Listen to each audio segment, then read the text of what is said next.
Let me ask you something. Imagine you are the leader of a country that calls itself the second most powerful military force on the planet. You have nuclear weapons. You have thousands of tanks, hundreds of aircraft, millions of soldiers.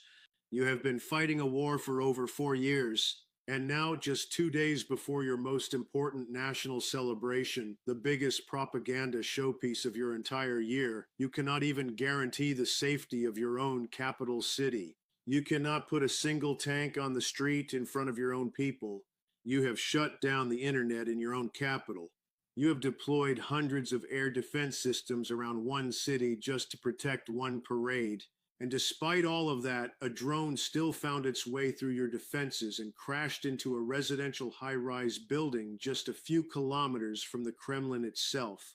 Welcome, my friends, to the reality of Russia in May 2026.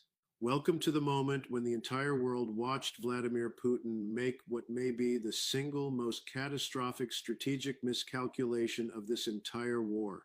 Not a military blunder on the battlefield, not a failed offensive, but a political and diplomatic disaster so complete, so perfectly self inflicted, that it is almost impossible to believe a man who has been in power for over 2 decades could make it. And yet, here we are. Here is what happened, and you need to understand every single detail because this is not just a news story. This is a turning point. This is the moment when the mask finally fell off completely. Ukraine proposed a ceasefire, a real ceasefire. President Zelensky stood up and said, look, Russia wants to have its Victory Day parade on May 9th. Fine, we understand the symbolism. We will give you a chance. Ukraine announced a ceasefire starting from midnight on May 5th, going into May 6th. The message from Kyiv was crystal clear. Ukraine said human life is far more valuable than any anniversary celebration. If you want your parade, if you want your moment of propaganda glory in Red Square, then stop shooting. Start from tonight, May 5th, and if everything goes well, we extend the silence until May 9th and you get your parade.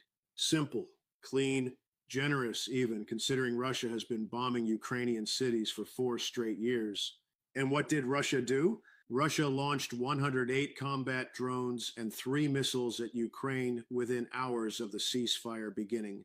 Not one attack, not a small provocation, 108 drones across the country. And then, as if that was not enough to make the message clear, a Russian Shahed drone crashed directly into a kindergarten in the Sumy region. A kindergarten, children's beds, children's toys, a building that exists for no other purpose than to take care of small children. At least one person was killed, 2 others wounded in that single strike. And in